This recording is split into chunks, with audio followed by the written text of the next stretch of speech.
Movie के start होते ही हम एक कार को देखते हैं जहां रेडियो के जरिए हमें पता चलता है कि जैफरी नाम के एक आदमी जो कि अपने बिजनेस को लेकर के काफी टेंशन में होते हैं और इसी दौरान वे अपने एक्स वाइफ और बिजनेस पार्टनर को मार देते हैं।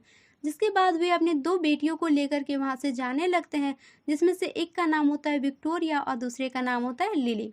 जब वे जा रहे होते हैं तो वो अपनी कार को काफी हाई स्पीड पे चला रहा होता है क्योंकि वो बहुत ही टेंशन में होता है।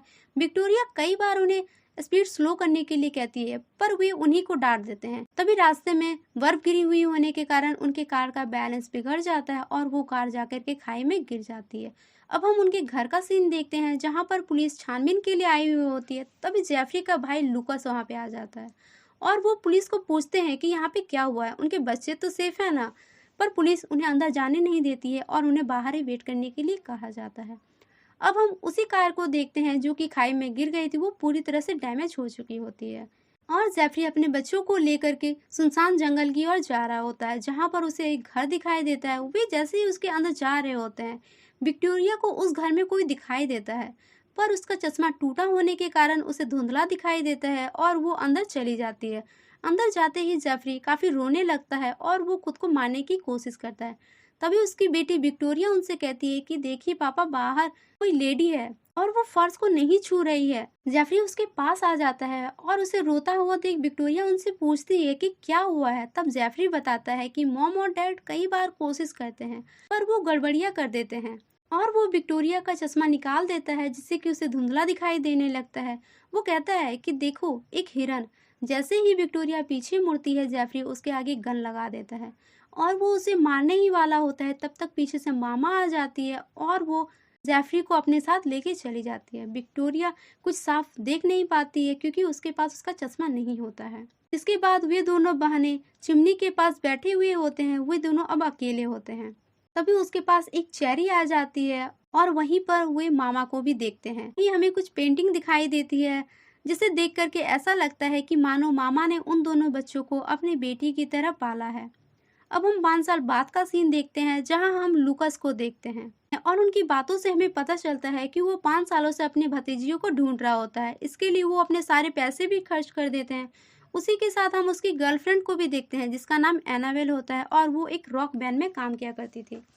अब हम एक जंगल का सीन देखते हैं जहां पर दो आदमी बैठे हुए होते हैं जो कि लुकस की भतीजियों को ढूंढने का काम कर रहे होते हैं। वे दोनों उन्हें ढूंढते ढूंढते परेशान हो जाते हैं पर उन्हें वे दोनों कहीं नहीं मिलते हैं और एक जगह पे जब वे बैठ जाते हैं तब उन्हें खाई में से वही कार दिखाई देती है जो कि 5 साल पहले नीचे गिर गई थी और वे उसी का पीछा करते हुए उस घर में भी चले जाते हैं। जहां जाने के बाद वे उन बच्चियों को भी देखते हैं।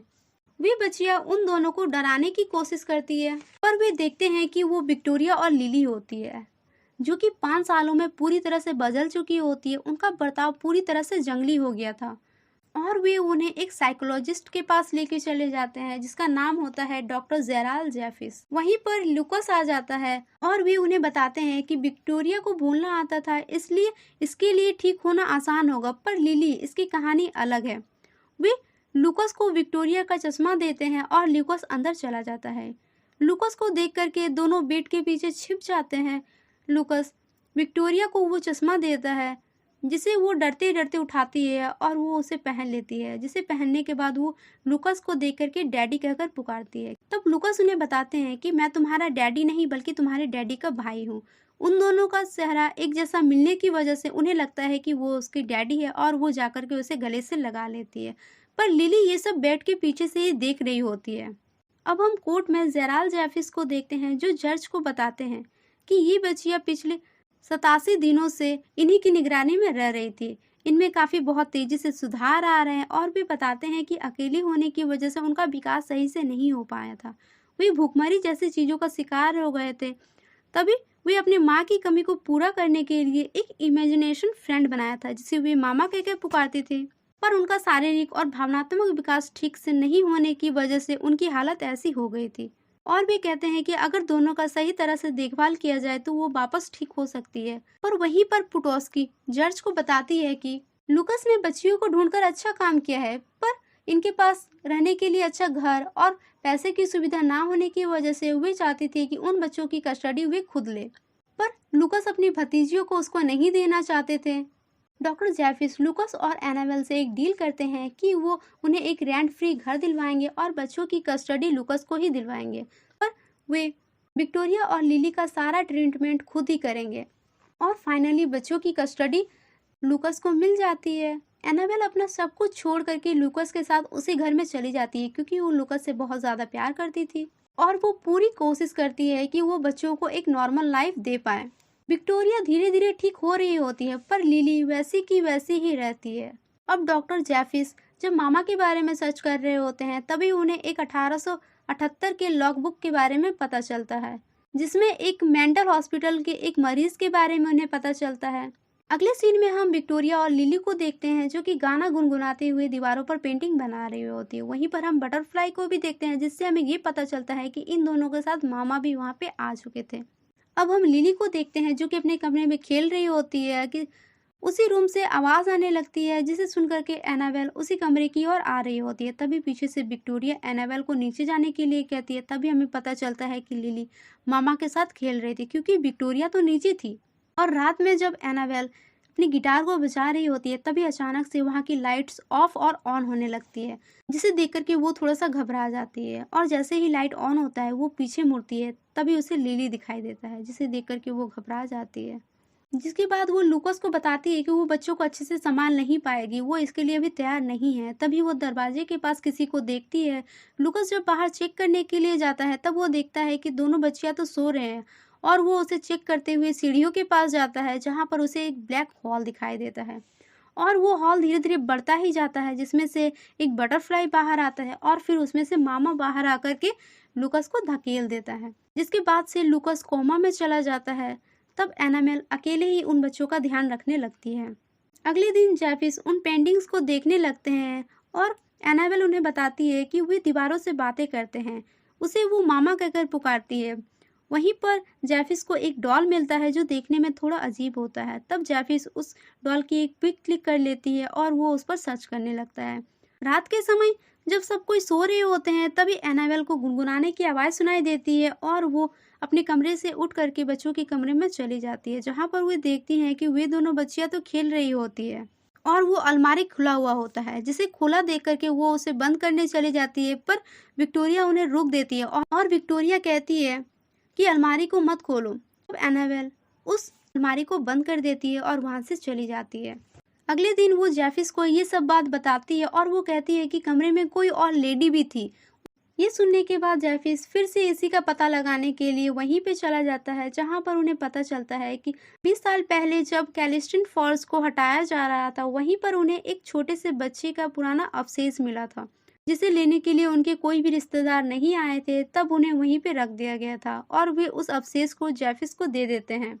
तो उधर एनाबेल जब खा रही होती है तभी उसे कमरे के बाहर से आवाज आने लगती है। वो जैसे ही देखने के लिए बाहर जाती है पीछे से मामा आ जाता है और वो धीरे धीरे उसके पास आ रहा होता है। जैसे ही एनाबेल पीछे मुड़ती है मामा वहां से गायब हो जाता है। अब हम लूकस को देखते हैं जो कि कोमा में होता है और उस जगह पे अचानक से बहुत सारे बटरफ्लाई आने लगते हैं, लाइट्स भी ऑन ऑफ होने लगते हैं। तभी लूकस को होश आ जाता है और वो अपने भाई को देखता है जो एक जगह पे खड़ा होता है और वो बार बार एक ही बात कहता है कि अब मेरे बच्चे को बचाओ, उस कैबिन में जाओ। लूकस की तबीयत अचानक से बहुत ज़्यादा बिगड़ने लगती है। तभी वहाँ पे डॉक्टर्स आ जाते हैं और लूकस शांत हो जाता है। इसी बीच लूकस भी ठीक हो चुका होता है पर वो अपने भाई को देखता ही रहता है। अब हम जेफिस को देखते हैं जो फिर से विक्टोरिया से एक ही सवाल पूछता है कि मामा कौन है, वो कहाँ रहती है। पर विक्टोरिया इस बार भी उसे कुछ नहीं बताती है, बस वो एक ही कहानी बार बार बताती है कि एक महिला पागल खाने से भाग गई थी और वो पानी में कूद गई थी। इसके बाद जेफिस उन्हें एक तस्वीर दिखाकर बार बार उनसे पूछती है कि क्या यही मामा है। पर विक्टोरिया जेफिस को वहां से चले जाने के लिए कहती है और वो ऊपर की ओर देख रही होती है। तभी जेफिस को पीछे से आवाज आती है और वो जैसे ही पीछे मुड़ता है उसे दीवार में से ब्लैक होल दिखाई देता है जो धीरे धीरे बढ़ता ही जाता है। फिर जेफिस वहां से चला जाता है। एमा उनसे पूछती है कि क्या हुआ है पर वो कुछ नहीं बताता है और वो अपने घर में वापस आकर के छानबीन करने लगता है। तभी उन्हें वो रास्ता दिखाई देता है जहाँ से मामा आया करती थी। फिर वो उसी घर में चला जाता है जहाँ 5 साल पहले वे दोनों बच्चियां आई हुई थी और वे वहीं पर रही थी। वहाँ जाने से पहले वो अपनी रिसर्च की सारी चीज़ों को एक डायरी में लिख देते हैं। रात के समय जब एनाबेल सोई हुई होती है तभी अचानक एक हाथ आ जाता है और उसके हाथ में एक चाकू होता है। दोस्तों, यही से हमें मामा की कहानी भी पता चलती है, जहां हमें पता चलता है कि मेंटल हॉस्पिटल से एक लेडी भाग जाती है और वो भागते हुए एक चर्च में चली आती है, क्योंकि उसका बच्चा उसी चर्च में होता है। और वहां पर जिस लेडी के हाथ में उसका बच्चा होता है वो उस लेडी को मार देती है और अपने बच्चे को लेकर के उस जंगलों में भागने लगती है। जंगलों के में भागते वक्त आगे से रास्ता नहीं होता है और नीचे बस पानी ही पानी होता है और पीछे से सभी उसे घेर लेते हैं। तब उसके पास कोई रास्ता नहीं बचता है और वो अपनी बच्ची को लेकर के उसी पानी में कूद जाता है। पर वो बच्चा बीच में ही पेड़ के सहारे लटक जाता है और वो लेडी पानी में गिर जाती है। इसी के साथ एनाबेल जाग जाती है और वो अपने सामने विक्टोरिया को देख कर के घबरा जाती है। तभी उसे बेड के नीचे से आवाज आने लगती है और मामा धीरे धीरे पीछे से उसके पास आने लगता है और वो जैसे ही पीछे मुड़ती है मामा को देख करके जोर से चिल्लाने लगती है। इसी के साथ उसकी आंख खुल जाती है और हमें पता चलता है कि वो एक सपना देख रही थी। तो उधर जेफिस उसी घर में चला जाता है और वो उस दीवार को देखता है जिस पर वो ब्लैक होल बना हुआ होता है। तभी उसे बहुत सारी आवाजें आने लगती है। जेफिस कहता है कि तुम्हारा नाम मैं जानता हूँ, मुझे पता है कि तुम कौन हो। जिसके बाद उसकी टॉर्च की लाइट भी ऑफ हो जाती है और वो अपने कैमरे की लाइट के जरिए उस घर को देख रहा होता है। उसे बस वहां पर डरावनी आवाजें ही सुनाई देता है और थोड़ी देर बाद मामा वहां पे आकर के जेफिस को मार देता है। सुबह के वक्त एनाबेल बच्चों को देखने के लिए कमरे में जाती है, पर वो देखती है कि लिली कमरे में नहीं होती है। तभी वो ढूंढने लगती है लिली को और वो खिड़की के बाहर देखती है। तब वो देखती है कि लिली एक पेड़ के नीचे गिरी हुई होती है। वो रात के समय ही मामा को ढूंढते हुए वहां पे आ गई थी, पर विक्टोरिया इस बार मामा के साथ खेलने के लिए नहीं आई थी और एनाबेल वहां जाकर के लिली को घर लेके आ जाती है।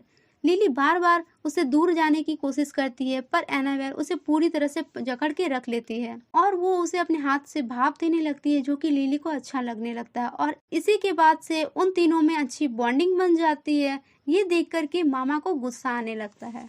जिसके बाद एनाबेल जैसे ही बच्चों के कमरे में कपड़े रखने के लिए जाती है, उसे लगता है कि कमरे के नीचे लिली छिपी हुई है। तभी नीचे से विक्टोरिया आवाज देती है और वो कहती है कि लिली उसके साथ है। तब एनाबेल को शक होता है और वो जैसे ही पीछे मुड़ती है वो सोचने लगती है कि वो कौन था। तभी वो अलमारी को खोल करके चेक करने लगती है। तभी उसे वो ब्लैक हॉल दिखाई देता है और उसी समय विक्टोरिया भी वहां पे आ जाती है। फिर वे वहां से नीचे चले जाते हैं। जिसके बाद एनाबेल विक्टोरिया से पूछती है कि डॉक्टर जेफिस के साथ उसकी क्या बात हुई थी, मामा के बारे में उन्होंने क्या बात की थी। पर विक्टोरिया कुछ नहीं बताती है और एनाबेल डॉक्टर जेफिस को बहुत बार कॉल करने की कोशिश करती है, पर उनका कॉल नहीं लगता है। तब वो उनके घर चली जाती है। वहां पर उनकी वाइफ बहुत रो रही होती है और उन्हें भी नहीं पता होता है कि जेफिस के साथ क्या हुआ है। तब वो जेफिस के कमरे में जाकर के उसी बॉक्स को ले लेती है जिसमें कि वो अस्थियां रखी हुई होती है और वो उनका लैपटॉप भी लेकर के वहां से चले जाते हैं। तो हम उधर लूकस को देखते हैं जो अपने भाई के बताए गए जगह पे जाता है, जहाँ पर वो चेक करने लगता है, पर उसे वहाँ पे कुछ नहीं मिलता है। एनाबेल घर जाकर के डॉक्टर जेफिस के लैपटॉप को चेक कर रही होती है। तभी उसे मामा की पूरी कहानी पता चलती है, जो कि मैंने आपको पहले ही सुनाई है। मामा अपने बच्चों को खोने के बाद ही विक्टोरिया और लिली से मिलती है और वो उसी को अपना बच्चा समझ लेती है। पर मामा सभी के सामने नहीं आती थी, वो जिसको भी दिखाई देती थी उसकी मौत हो जाती थी। इसी के साथ हमें ये भी पता चलता है कि विक्टोरिया जब भी मामा के पास जाती थी वो अपना चश्मा उतार देती थी। एनाबेल मामा की कहानी को सुनकर रोने लगती है। तभी वहाँ पे विक्टोरिया आ जाती है और उसे गले लगाकर गुड नाइट करके वहाँ से चली जाती है। आधी रात को विक्टोरिया की नींद खुल जाती है और वो देखती है कि अलमारी खुला हुआ होता है, मामा उसमें नहीं होता है। तभी वो नीचे चली जाती है, मामा भी उन्हीं के साथ नीचे चली आती है। लिली मामा को देख रही होती है। तभी मामा उसे अपने पास बुलाते हैं, पर विक्टोरिया लिली को उनके पास जाने से मना करती है। मामा उन दोनों की ओर आ रहे होते हैं, जिसके बाद वे दोनों चिल्लाते हुए वहां से भाग जाते हैं और वो कमरे में चले जाते हैं। लिली खुद को कमरे में बंद कर देती है, विक्टोरिया बाहर ही रह जाती है। चिल्लाने की आवाज सुन करके एनाबेल भी वहां पे आ जाती है और वे देखते हैं कि लिली कमरे से चिल्ला रही होती है। जिसके बाद वे तीनों कमरे में जाते हैं। तभी वे मामा को दीवार से नीचे उतरते हुए देखते हैं, जिसे देख करके तीनों भागने लगते हैं। एनाबेल को पीछे से मामा पकड़ लेते हैं और वो एनाबेल को मारने की कोशिश करते हैं, पर विक्टोरिया ऐसा करने से मना करती है। जिसके बाद मामा विक्टोरिया के पास आ जाती है और वो उसका चश्मा उतार देती है। तभी वहाँ पे पुडोस्की आ जाती है। दरवाजे की आवाज़ सुनकर के मामा वहाँ से चले जाते हैं। पुडोस्की घर के अंदर देख ही रही होती है, तभी ज़मीन में रेंगते हुए मामा आ जाते हैं, जिसे देख कर के पुडोस्की चिल्लाने लगती है। तब तक बहुत देर हो चुकी होती है और मामा पुडोस्की की बॉडी में आ चुकी होती है और वो दोनों बच्चों को अपने साथ लेकर के वहाँ से चली जाती है। जिसके थोड़ी देर बाद एनाबेल को होश आता है और वो देखती है कि बच्चे वहाँ पे नहीं होते। वो उन्हें ढूँढने की कोशिश करती है। फिर वो उसी जगह में चली जाती है, जहाँ से मामा ने सुसाइड किया था। रास्ते में उसे लूकस भी मिल जाता है और वे दोनों वहाँ पे चले जाते हैं। वे घर पे जाकर देखते हैं, जहाँ पर पुडोस्की दिखाई देती है, पर वो जो कि मरी हुई होती है, और वे ऊपर चोटी पे देखते हैं, जहाँ पर उन्हें विक्टोरिया और लिली दिखाई देते हैं। वे वहाँ पर पहुँचकर उन्हें आवाज़ लगाते हैं, पर मामा तब तक उन बच्चों को अपने पास बुला रही होती है। लिली मामा के पास जा ही रही होती है, तब तक लूकस उसे रोक लेता है, जिससे मामा गुस्से में आ जाती है और वो धीरे-धीरे उनके करीब आ रही होती है। तभी एनाबेल उस बच्चे की अस्थि को उनको दे देती है, जिसे लेकर के वो जा ही रही होती है। तभी हम देखते हैं कि मामा अपने असली रूप में वापस आ जाती है। तभी पीछे से लिली मामा करके पुकारती है, जिसकी आवाज़ सुनने के बाद मामा फिर से अपने उसी रूप में वापस आ जाता है और इस बार वो लूकस को मार देता है, जिससे कि लूकस बेहोश हो जाता है और एनाबेल को भी वे मारने लगते हैं, जिससे एनाबेल जख्मी हो जाती है। विक्टोरिया एनाबेल को जगाकर उसे बाय करती है।